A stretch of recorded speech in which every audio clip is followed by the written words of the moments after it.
배경은 이미 북이스라엘이 아수르에게 완전히 이제 꽉 사로잡힌, 그래서 이제 완전히 망해가는 그 시점이에요. 그리고 남유다의 이사야 선지자를 통해서 하나님께서 주시는 말씀인데요. 사실은 남유다만을 위해서 주시는 것이 아니라 그 시대의 하나님 백성들, 그리고 이 인류 역사에 구원받고 하나님께 예배하는 모든 성도들을 향해서 주시는 말씀이기도 한 것입니다. 그 상황을 보면 여러분 답답하죠. 불가항력적인, 감당할 수 없는 어마어마한 엄청난 아수르 제국의 세력이 북이스라엘을 완전히 장악하고 어느 한순간에라도 쳐내려와서 남유다를 점령할 수 있는 이러한 상황에 놓여 있을 때에 오늘 이 말씀을 주시는 거예요. 여기서 첫 번째 주시는 말씀이 뭡니까? 두려워하지 말라. 두려워하지 말라. 저 상황은 굉장히 두려운 상황이잖아요. 근데 두려워하지 말라. 여기 굉장히 우리가 성경적으로 생각해야 될 중요한 부분들이 있습니다. 그러니까 하나님께서는 두려워하지 않게 해주시는 방식으로서 두려움을 제거하는 것이 아니라 두려워하지 말라라는 말씀으로서 두려움의 문제를 해결하시는 분이세요. 이 차이를 우리가 좀 생각해야 됩니다. 그래서 두려워하지 않아야 될 몫은 우리 성도에게, 하나님의 자녀에게 맡겨주신 몫이에요. 그럼 하나님 맡으신 게 뭡니까? 내가 너와 함께 함이라. 내가 네 하나님이 됨이라. 하나님이 맡으신 몫이 바로 이겁니다. 내가 너를 굳세게 하리라. 너를 도와주리라. 너를 붙들리라. 그러니까 하나님은 지금 계속 그러는 거야. 너와 함께 할 것이다. 너를 붙들어 줄 것이다. 너를 도와줄 것이다. 계속 말씀하시면서 근데 너는 뭘 해야 되느냐? 두려워하지 말라. 그 말씀을 하는 거예요. 두려움마저 없어지게 해주세요. 이렇게 우리는 요청하기 쉬운데 놀랍게도 하나님은 그런 방식으로 해결하지 않고 두려워하지 말아라. 그러니까 두려워하지 않을 수 있는 은혜를 이미 주셨다. 그 은혜를 취하라. 그럼으로써 두려워하지 말아라. 이걸 말씀하는 거예요. 근데 여러분, 우리가 조금 더 확대해서 보면요, 이 말이 쉬우면서도 굉장히 난해한 말씀이에요. 두려워하지 말라는 말씀이, 또 두려움과 관련된 말씀이 여러 본문에서 나오는데, 요한일서 4장 18절 말씀 보면은 두려움에는 형벌이 있음이라. 힘들죠? 이해하기가. 두려움에는 형벌이 있음이라. 이거 생각할수록 굉장히 어려운 말이에요. 요한계시록 21장 8절 말씀 보면은 두려워하는 자들과 믿지 아니하는 자들과 흉악한 자, 살인자, 음행하는 자, 점술, 우상 숭배자, 거짓말하는 자, 이 사람들을 한꺼번에 같은 취급을 하면서 불과 유황으로 타는 못에 던져지리니 이것이 둘째 사망이라. 이 불과 유황 둘째 사망이 의미하는 것은 지옥을 의미하는 거예요. 그러니까 두려워하는데 지옥 갑니까? 예수 믿고 신앙생활하면서 두려워할 때 많잖아요. 근데 이 두려워하는 사람을 이렇게 지옥 갈 사람과 동일선상에서 지금 말씀하고 있어요. 그러니까 상당히 어려워지는 거죠. 이해가. 그렇죠? 우리가 또 한 군데 연결해서 보면은 디모데후서 1장 7절에 하나님이 우리에게 주신 것은 두려워하는 마음이 아니요. 그러니까 지금 우리가 여러 가지 일을 맞이하면서 얼마든지 염려, 걱정, 두려움에 빠질 수가 있는데 하나님이 우리에게 주시는 마음은 그게 아니라 이거예요. 하나님은 우리가 두려움 속에 머물러 있기를 원치 않으신다는 거예요. 오직 능력과 사랑과 절제하는 마음이니 이 두려움에서 노임받고 해방되고 승리하며 나가는 것을 하나님은 원하시고 그것이 하나님이 우리에게 주신 마음이고 뜻이라는 거예요. 그러니까 더 복잡해지죠? 성경이 쉬운 게 아니에요. 자, 근데 여러분, 이 부분을 우리가 간단히 성경 전체를 통해서 간단히 핵심적으로 이해하면은 우리가 두 단어를 떠올릴 수가 있어요. 하나는 뭐냐면은 의와 관련된 거고요. 또 하나는 믿음입니다. 사실은 두 가지를 하나로 다룰 수가 있어요. 믿음으로 인한 의를 말하는 거예요. 하나님은 불의와 함께하지를 않으십니다. 하나님은 거룩하시고 거룩함에 완전하시고 그 완전함에 영원하십니다. 그러니까 우리가 여러분 보세요. 우리가 예수 믿고 구원받았어요. 하나님의 자녀가 되었어요. 이 과정 속에 뭐가 있었죠? 우리가 죄를 회개하고 예수님을 믿음으로 영접했어요. 그 결과 우리에게 이루어진 게 뭐죠? 우리는 원래 불의한 자인데, 원래 지옥에 합당한 자인데 우리는 믿음으로 의롭다고 인정을 받았어요. 흔히 신학적인 표현으로 칭의라고 합니다. 의롭지는 못한데 의롭다고 하나님께서 인정해 주셨어요. 뭘 통해서? 믿음을 통해서. 왜 그럴까요? 아무도 자기 자신을 완전하게 세워나갈 수 있는 사람이 없어요. 완벽한 사람은 없어요. 다 죄인이에요. 그래서 죄에서 헤어날 수가 없어요. 자기 스스로. 다 지옥 가야 돼요. 그래서 하나님께서는 예수님께서 대신 죄값을 지불하게 하시고 그 속량의 은혜를 믿음으로 받아들이면서 의롭다고 인정받는 사람이 되어서 우리는 살아온 것으로 봐서는 의롭지 못한데 십자가 보혈의 은혜를 믿고 예수님을 영접함으로 우리는 믿음으로 의롭다 함을 받은 사람이 된 거예요. 믿습니까? 그래서 여러분, 하나님 앞에서 우리가 믿음으로 의롭게 되지 않으면요, 이러한 죄든 저런 죄든 다 상관없어요. 다 이것은 불과 유황불에 떠질 둘째 사망에 합당한 존재일 뿐인 거예요. 할렐루야. 그래서 여러분, 우리는 하나님 앞에서 어떤 자세로 살아야 되느냐? 믿음으로 살고 믿음에 합당한 삶을 살아야 돼요. 여기서 중요한 게 뭐냐면은 오늘날 그리스도인들이 헤매고 있는 부분, 빠져서 헤어나지 못하고 있는 부분을 잘 이해해야 됩니다. 예수 믿고 구원받아 하나님의 자녀가 된 사람들은 사실 그 신분이 불의한 자에서 의로운 자로 바뀐 거예요. 그래서 하나님의 자녀가 된 거예요. 믿으시기를 축원합니다. 그게 바로 믿음으로 의롭게 된 거예요. 그런데 신분은 의로운데 실제로 마음과 생각과 말과 행동, 삶은 의롭지가 못해. 누가복음 15장에 나오는 탕자처럼 신분은 아버지의 아들인데 허랑방탕한 삶을 살아. 그러면 그 아들의 마음속에 어떨까요? 나는 불의한 자야. 나는 아버지의 자녀라고 일컬음밖에 합당치 못한 자야. 스스로 알죠? 스스로 아는 거예요. 그래서 이 탕자가 아버지께 돌아와서 뭐라고 그래요? 아들입니다. 그러질 못하잖아요. 하인 중에 하나로 봐주세요. 그건 뭘 말하는 겁니까? 나는 불의한 자입니다. 신분은 아버지 아들로서 신분은 의로운 자지만 삶은 의롭지가 못했습니다.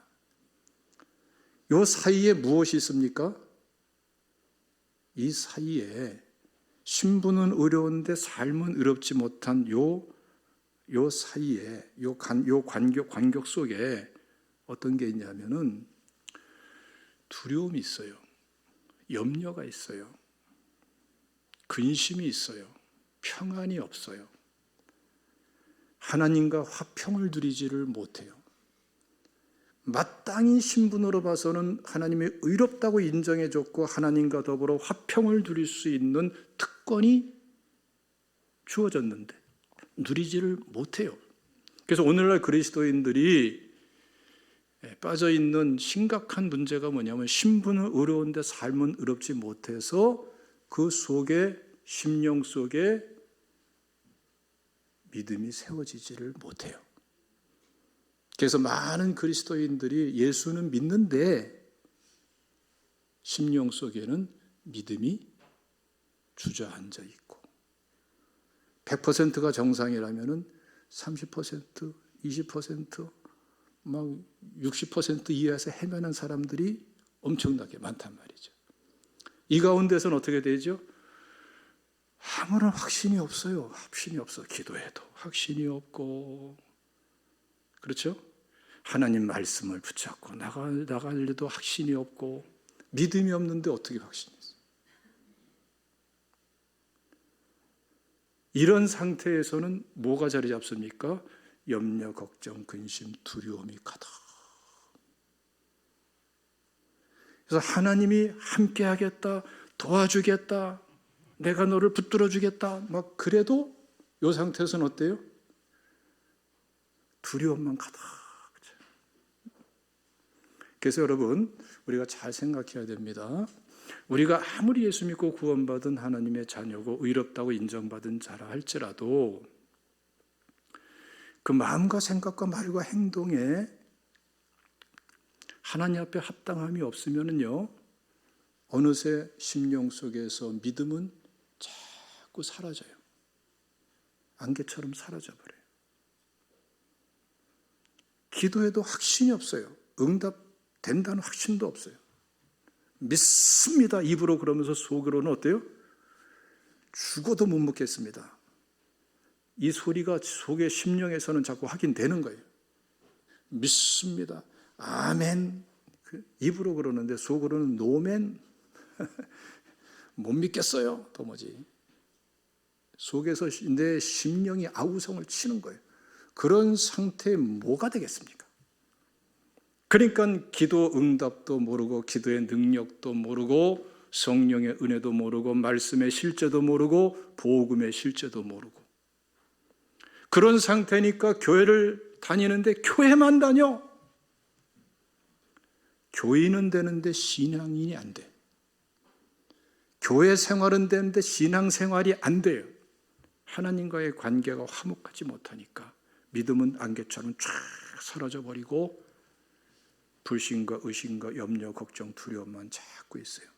근데 놀랍게도 이런 상태에서는 예배에 감격도 없고 기도에 응답도 없고 성령의 능력도 없고 그렇게 되는 거예요. 그러니까 문제가 닥쳐도 헤쳐나지 못해요. 그래서 오늘 본문에서 하나님께서 말씀하시는 거예요. 예? 내가 너와 함께 하겠다. 내가 너를 붙들어 주겠다. 내가 너를 도와주겠다. 할렐루야. 이게 우리가 받을 은혜예요. 그러면 이 은혜를 힘입고 나서 우리는 뭐를 책임져 나가야 돼요? 두려워하지 않을 수 있는 믿음을 세워나가야 돼요. 할렐루야. 여러분들 이 시간에 스스로 잘 점검하셔야 돼요. 내 속에 의심이 꽉 찼느냐, 믿음이 꽉 찼느냐. 예수 믿고 구원받은 하나님의 자녀라도 이 차이가 있어요. 또 몇 %나 믿음이 찼는가. 스스로 웬만하면 다 알 수 있어요. 뭐 특별한 무슨 신령한 은사가 아니라도 다 알 수 있는 게 우리 하나님의 자녀들의 특징인 것입니다. 여러분들 점검하세요. 내가 정말 100% 믿음으로 충만해서 하나님과 화평을 누리고 뭔가 기도하면은 응답 되겠다. 하나님께서 이번 주간도 나와 함께 하시고 나의 편이 되어 주시고 형통하게 인도하시고 승리와 성취가 일어나도록 하나님께서 역사하시겠다. 아니면은 그 어떠한 역경 속에서도 합력선을 이루도록 세우시고 전화위복이 되도록 역사하시는 하나님으로 나를 만나 주시겠다. 이 확신이 꽉 차 있는 사람이 있고, 예배 끝나면 어떡하나, 이 한 주간을 또 내가 어떻게 사나, 또 한 주간 방황해야 되나, 앞으로 다가올 일에 대해서 내가 어떻게 감당하나, 여기 차이가 탁 나는 거예요. 이 문제는 무슨 문제입니까? 두려움의 문제고, 다르게 표현하면 믿음의 문제고, 믿음으로 신분상으로는 의롭게 됐지만 믿음으로 삶이 의롭게 되지 못한 문제인 거예요. 여러분, 오늘부터 이 시간부터 여러분 기도하면서 여러분들의 심령 속에 두려움이 떠나가고, 문제의 크기와 작고 문제의 난해함과 쉽고를 떠나서, 환경 문제를 떠나서 내 심령에서 두려움이 떠나가고 확신이 꽉 차서 하나님과 화평을 누리면서 신앙생활이, 사회생활이 그렇게 이루어지도록 출발하시기를 주님의 이름으로 축원합니다. 주님은 두려움을 없애주는 분이 아니라, 없앨 수 있는 은혜는 다 주시지만 두려워하지 말라고 말씀하시는 분이에요. 믿습니까? 예? 근심하지 말라고 그러지 근심을 다 뺏어가지 않으세요. 근심하지 않을 수 있는 은혜를 다 주시면서 근심하지 말아라, 그 은혜를 취하라 하시는 분이에요. 여러분, 어려운 게 아닙니다. 우리는 이미 예수 믿고 구원받은 성도들이기 때문에 어려운 게 아니에요. 오늘 이 순간부터 할 수 있는 것부터 하세요. 여러분, 보는 각도, 입장에 따라서 선과 악의 기준, 정의, 옳고 그름의 기준이 다 틀려요. 또 이 세상에 선한 것도 너무나 많아요. 그 중에서 하나님 앞에서 정직한 마음을 가지고 하나님이 정말 기뻐하는 일이 뭔가, 하나님께서 정말 내 생각과 내 말과 내 행동, 여기에서 의롭다고 인정할 만한 믿음의 몫이 무엇인가? 하나님이 기쁘시게 여기시고 하나님이 인정할 그 믿음의 행보를 내디드세요. 할 수 있는 것부터 해보세요. 일주일도 못 가서 여러분들 심령 속에 믿음이 달라지는 것을 확인할 수가 있을 것입니다. 전에는 기도문도 안 열리다가 기도문이 열리고, 전에는 하나님이 깨림직하고 두렵고 불안하고 하다가 그냥 어느새 나도 모르는 사이에 하나님이 나를 기뻐하시고 내가 하나님의 기쁨의 대상이 되고 있고, 하나님과 나와의 불편한 관계가 아니고 그냥 화평한 관계고, 아담처럼 그냥 나무 그늘에 숨는 입장이 아니라 그냥 쫓아나가서 그냥 마음껏 하나님을 영접할 수 있는, 어느새 심령이 달라져 있는 것을 체험하게 될 거예요. 기도가 달라질 것이고, 예배가 달라질 것이고, 찬양이 달라질 것이, 문제를 대하는 태도가 달라질 것이, 전에는 의심과 염려와 두려움으로 맞이했을지라도 이제는 하나님과의 관계가 화평해서 믿음이 꽉 들어차면은 확신 가운데에서 나가는데, 인간적인 확신이 아니라 이거 하나님이 기뻐하는 것이다, 말씀을 기초해서 확인해도 확실하고, 그리고 기도하면서 확인해도 확실하고, 하나님이 기뻐하시는 이 다른 확신 속에서 분별이 생기고 선택을 할 수가 있을 것이에요. 이건 하나님께서 도우시는 성령의 은혜인 줄로 믿으시기를 축원합니다. 이게 우리 하나님의 자녀들에게 주어져 있는 특권인 거예요. 두려워하지 않을 수가 있어요. 우리가 한 주간 살면서 어려운 일도 만나고 난해한 일도 만날 수가 있어요. 그러나 어려운 문제라고 두려워하는 거 아니에요. 난해한 문제라고 두려워하는 거 아니에요. 오히려 그것 때문에 더 하나님과 더 친밀한 시간을 가지면서 더 깊고 더 큰 확신과 더 큰 믿음으로, 더 본질적인 믿음으로 하나님께 나아갈 수 있는 것이 우리에게 주신 은혜인 줄로 믿으시기를 축원합니다. 할렐루야.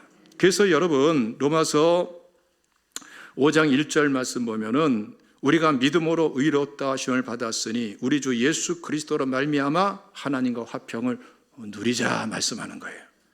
우리에게 주어진 특권인 줄로 믿으시기를 축원합니다.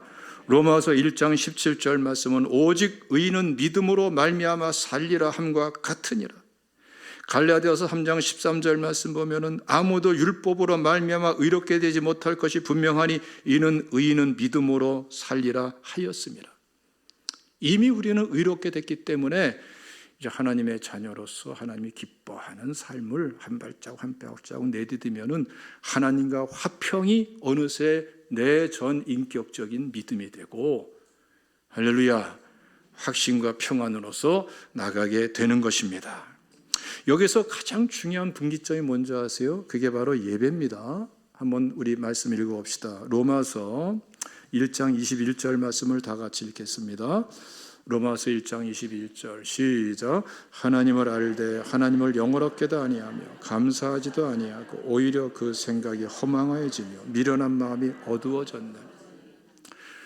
하나님 우리를 창조하신 목적은 하나님의 영광, 다른 말로 말하면 예배예요. 우리를 구원하신 목적도 그래요. 성경적으로 우리 존재의 목적이 하나님의 영광을 위한 것이고 다른 말로 말하면 예배입니다. 우리는 그럼 하나님께 어떤 존재죠? 하나님께서도 모든 피조물 중에 가장 사랑하고 기뻐하는 대상이 누구예요? 우리들이에요. 여러분입니다. 어느 정도로? 독생자 예수 그리스도가 십자가에 죽게, 그것도 우리 죄를 대신 짊어지고 죄값을 지불하고 죽게 하시기까지 그 정도로 우리를 사랑하시는 분이란 말이에요. 제가 언젠가 말씀드렸습니다마는 짝사랑은 이루어져요? 안 이루어져요? 안 이루어져요. 하나님의 사랑이 아무리 크다 할지라도 우리가 그 사랑을 받아들이고 하나님을 사랑할 때 그 사랑은 제대로 된 사랑이 되는 거예요. 아무리 바다에 물이 넘친다 할지라도 병막에 닫아 놓으면 한 방울도 안 들어가요. 우리가 열어야 돼요. 우리도 하나님을 사랑해야 돼요. 그래야 하나님의 사랑이 풍성해져요. 이제 여러분 신앙의 철이 들어야 돼요. 영적인 철이 들어야 돼요. 믿음의 철이 들어야 돼요. 그게 뭡니까? 이제는 하나님을 사랑할 줄 아는 사람이 되셔야 돼요. 하나님 사랑 받는 거는 수지 맞고 하나님 사랑하는 것은 손해보고 요 정도 이해밖에 안 된 사람, 이거는요 그 정도 은혜밖에 못 받아요. 왜 그러죠? 하나님을 사랑할 때에 하나님의 사랑, 엄청난 사랑이 내게 부어지고 성취되는 거예요. 할렐루야. 예. 거기에 가장 핵심적인 내용이 뭐냐? 그게 바로 예배입니다. 예배. 하나님을 아는데 하나님을 영원하게도 하지 않아요. 감사하지도 않아요. 예배가 안 돼요. 오늘날 많은 그리스도인들이 또 이렇게 살아요. 그런데 문제가 뭐냐면은 하나님이 참된 예배의 대상이 되지 않으면은 어느새 한순간에 예배의 대상이 다른 것으로 대체돼 버려요. 우리가 자칫 생각하면 우리 인간적인 생각으로는 하나님께 내가 예배를 드리지 않으면은 그러면은 그 상태로 머물러 있고 하나님만 예배받지 않는 걸로 생각하기 쉬운데 아닙니다. 잘 이해해야 돼요. 우리가 하나님께 참된 예배를 드리는 예배의 예배자가 되지 못하면요, 하나님 대신에 어느새 다른 대상을 예배의 대상으로 섬기는 입장에 서버려요. 그게 인간이라는 존재예요. 창조 때부터 지금까지 주님 오실 때까지 변함없는 거예요. 그래서 오늘 말씀도 보세요. 하나님께 예배하지 않으니까 하나님을 예배 대상으로 배제해버리니까 어때요? 생각이 허망해져요. 미련한 마음이 어두워져요. 스스로 지혜롭다고 생각하지만 어리석게 되어서 23절 말씀 보면 뭐라고 그래요? 썩어지지 아니하는 하나님의 영광을 썩어질 사람과 새와 짐승과 기어다니는 동물 모양의 우상으로 바꾸었느니라. 뭐라도 끌어다가 예배 대상으로 삼는 게 인간의 영적인 본능이에요. 이게 타락성이기도 해요. 또 악한 영의 역사기도 한 겁니다. 그래서 예배의 대상인 하나님을 예배의 대상으로 놓쳐버릴 때에 사람은요 어느새 견나가고 빗나가기 시작하는 거예요. 예배 대상이 뒤바뀌어 버리기 때문에. 그래서 그 다음에 나오는 게 뭐예요? 24절 말씀 보면은 그러므로 하나님께서 그들을 마음의 정욕대로 더러움에 내버려 두사 그들의 몸을 서로 욕되게 하셨으니 타락이 나오죠. 그러면서 25절의 말씀 보면 예배 대상이 바뀌었기 때문이다. 여기서 타락, 끔찍한 타락들이 나오는 거고, 그 다음에 26절, 27절 말씀은 뭐가 나오죠? 동성애가 나오죠. 28절부터 보면 이제 온갖 죄가 쫙 나열돼요. 인간 타락은 어디서 시작되느냐?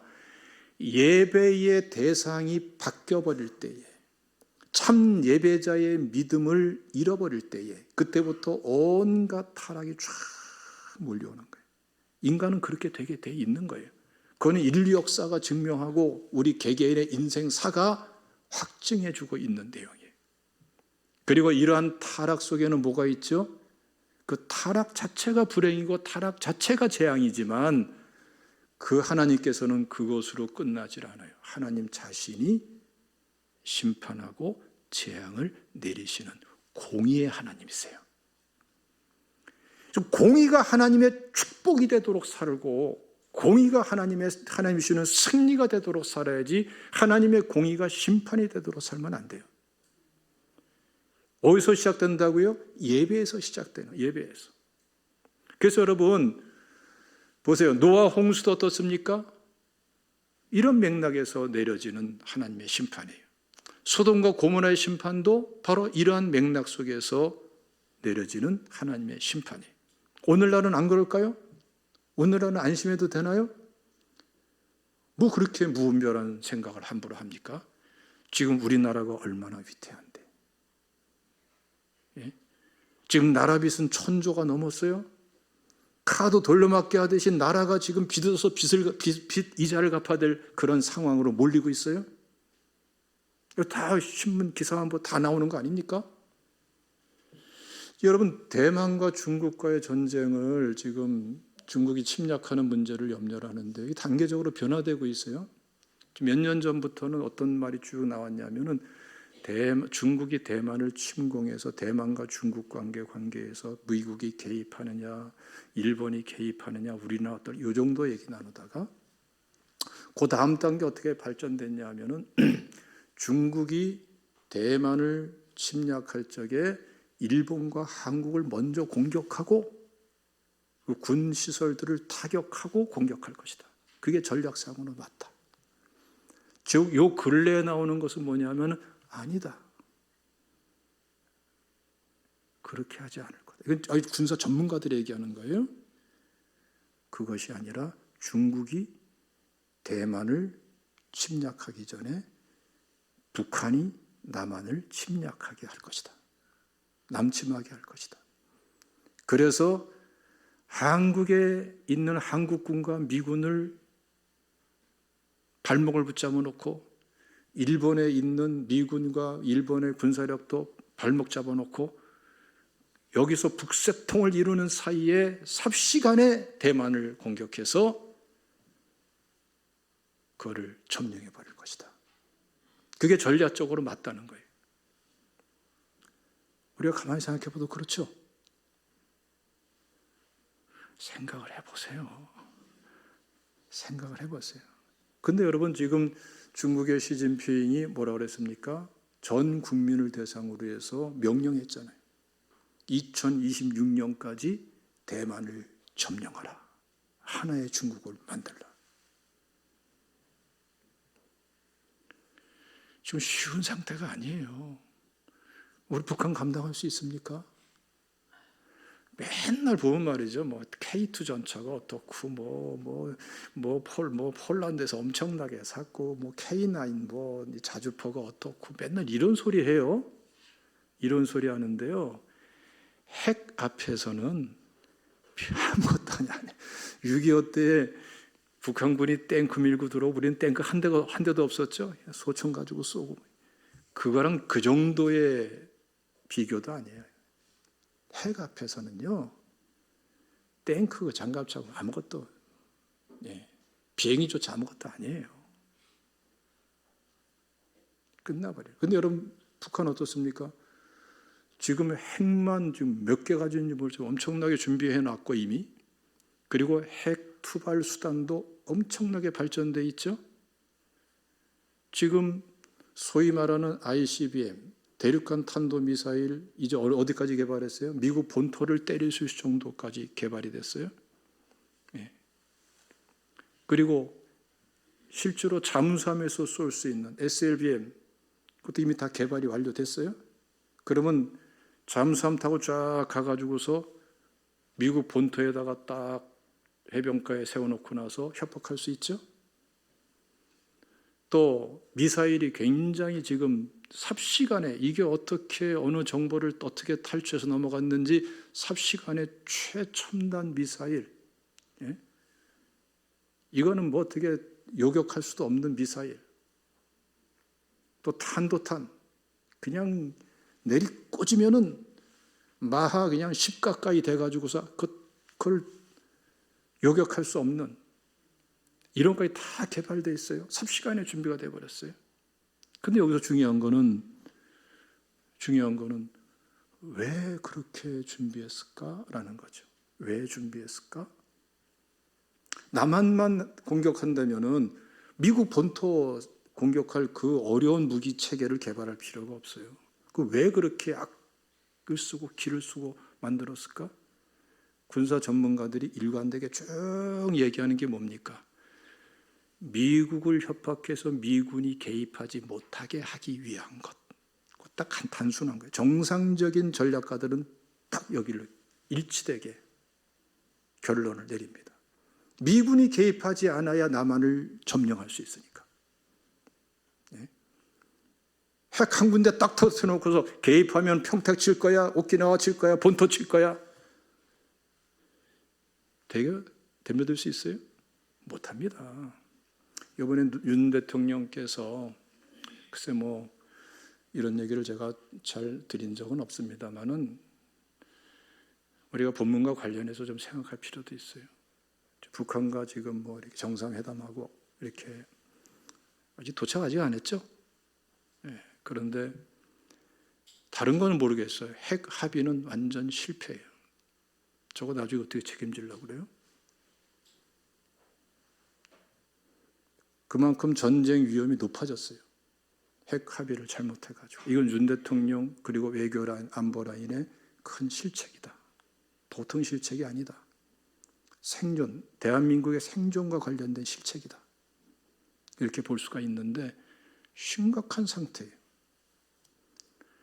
지금 우리가 지금 뭐 이러니 저러니 하고 살고 있습니다만은 현실을 알아야 돼요.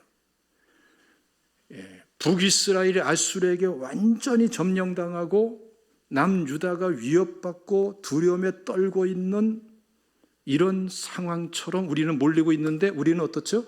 두려움에 떨 줄도 몰라. 무분별해져 가지고. 이 소리 들리고 저 소리 들리니까 분별력 자체가 없어져 버렸어요.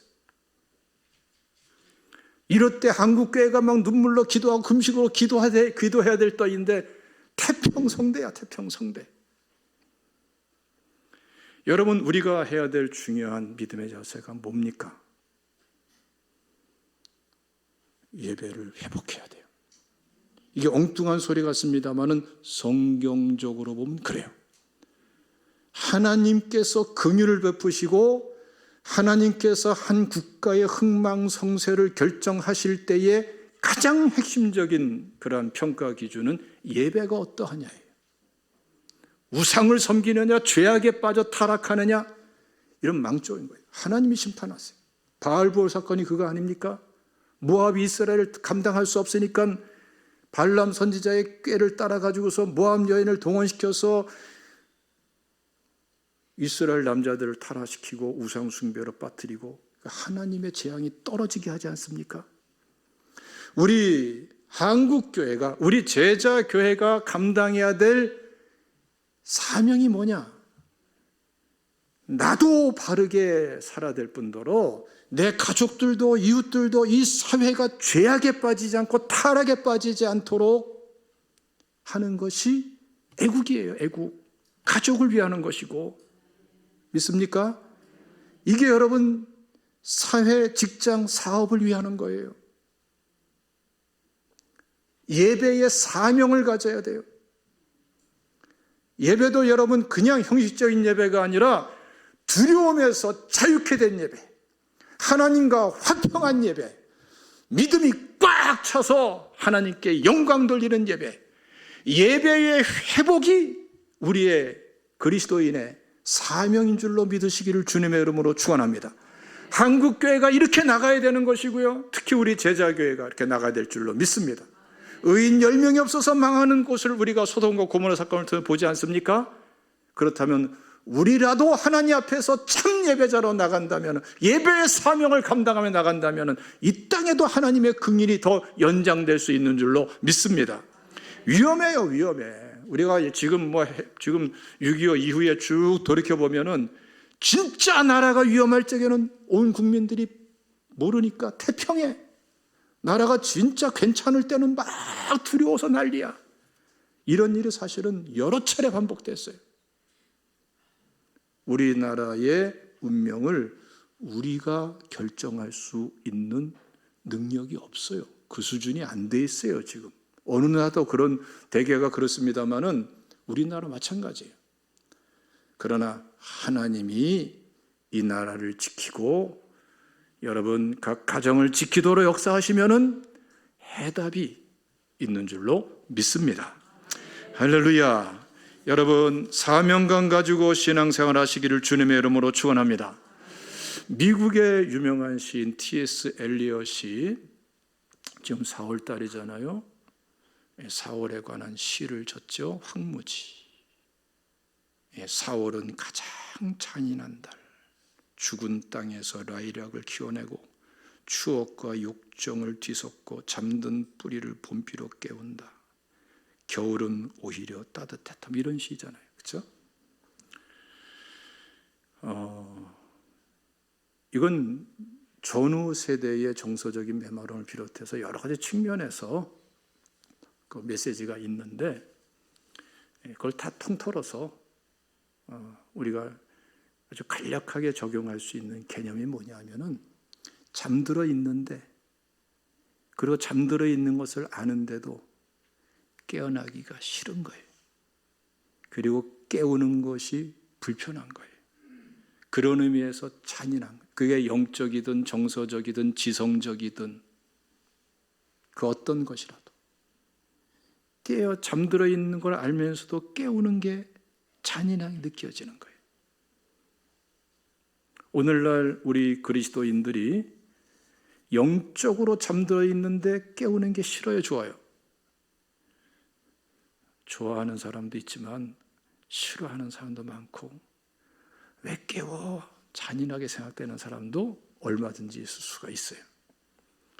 여러분 호세아서 10장 12절 말씀 보면은 묵은 땅을 기경하라 외칩니다. 우리 심령의 묵은 땅이 기경되고 예배가 회복돼야 될 줄로 믿습니다. 이미 성령의 바람 불고 봄이 되었고, 봄이 돼서 아제나이가 피고 어른 땅이 녹고 싹이 막 돋아나고 있고 잎사귀가 파릇파릇해지고 있고 막 이러한 꽃이 피고 있는 이때에 우리의 심령이 깨어나야 되겠어요. 묵은 땅이 기경돼야 되겠어요. 참 예배자로 세워져야 되겠어요. 여기에 하나님의 긍휼이 있는 줄로 믿으시기를 축원합니다. 기도하겠습니다. 감사하신 아버지 하나님,